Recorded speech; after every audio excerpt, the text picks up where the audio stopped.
नमस्कार दोस्तों। भारतीय संस्कृति में ऐसे कई व्रत और त्योहार हैं जो पति पत्नी के अटूट प्रेम और समर्पण को दर्शाते हैं। उन्हीं में से एक है वट सावित्री व्रत।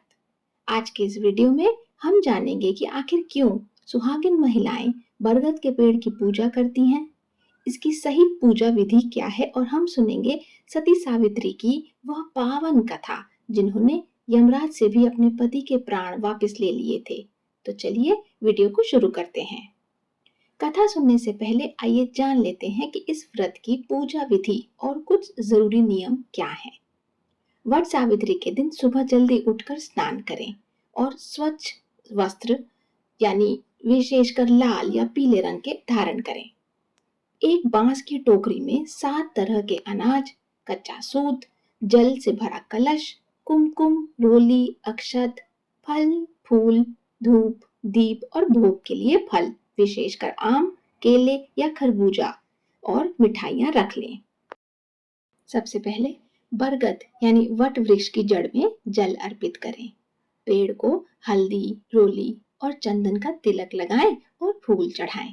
इसके बाद कच्चे सूत या कलावा को बरगद के तने के चारों ओर लपेटते हुए 3, 5, 7, 11 या 108 बार परिक्रमा करें।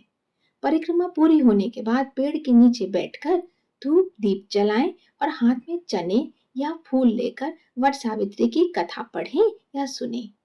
पूजा के बाद घर के बड़े बुजुर्गों का आशीर्वाद जरूर लें। अच्छा, बरगद के पेड़ का ही महत्व क्यों है? वो इसलिए कि शास्त्रों के अनुसार वट वृक्ष में त्रिदेवों का वास होता है। जड़ों में ब्रह्मा, तने में भगवान विष्णु और शाखाओं में भगवान शिव। साथ ही यह पेड़ लंबी आयु का प्रतीक है, इसलिए सुहागनें अपने पति की दीर्घ आयु के लिए इसकी पूजा करती हैं। तो आइए अब सुनते हैं वट सावित्री की पावन कथा। प्राचीन काल में भद्र देश में अश्वपति नाम के एक राजा राज करते थे। उनकी कोई संतान नहीं थी। उन्होंने देवी सावित्री की कठोर तपस्या की, जिसके फलस्वरूप उन्हें एक बेहद सुंदर और गुणवान कन्या की प्राप्ति हुई। देवी के नाम पर ही कन्या का नाम सावित्री रखा गया। जब सावित्री विवाह योग्य हुई तो राजा ने उसे अपना वर स्वयं चुनने की आज्ञा दी। सावित्री ने तपोवन में रहकर सत्यवान को अपने पति के रूप में चुना। सत्यवान साल्व देश के अंधे और निर्वासित राजा द्युम्नसेन के पुत्र थे और अपना जीवन जंगल में काट रहे थे। जब देवर्षि नारद को यह बात पता चली तो उन्होंने राजा अश्वपति को चेतावनी दी कि सत्यवान की आयु बहुत छोटी है और विवाह के ठीक 1 वर्ष बाद उसकी मृत्यु हो जाएगी। राजा ने सावित्री को बहुत समझाया, लेकिन सावित्री अपने निश्चय पर अडिग रही। उसने कहा, पिताजी, कन्याएं अपना पति एक ही बार चुनती हैं और मैंने सत्यवान को अपना पति मान लिया है। अंततः दोनों का विवाह हो गया और सावित्री जंगल में अपने सास ससुर की सेवा करते हुए सत्यवान के साथ खुशी खुशी रहने लगी। समय बीतता गया और सत्यवान की मृत्यु का दिन करीब आ गया। सावित्री ने 3 दिन पहले से ही उपवास शुरू कर दिया। जिस दिन सत्यवान के प्राण जाने वाले थे, वह लकड़ी काटने के लिए जंगल जाने लगा।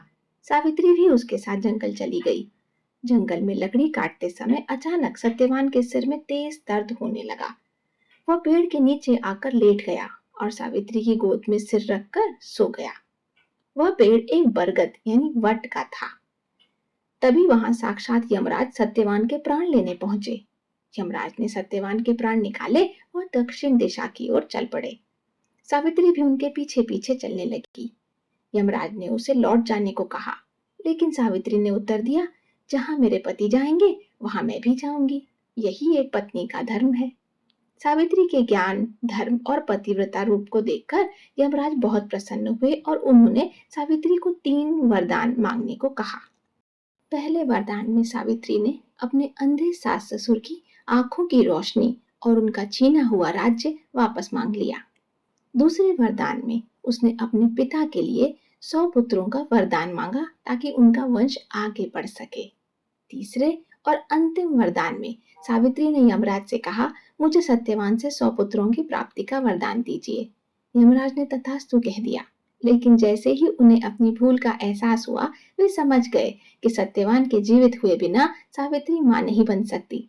अपने ही वरदान में बंधने के कारण और सावित्री के अद्वितीय समर्पण के आगे झुकते हुए यमराज को सत्यवान के प्राण वापस लौटाने पड़े।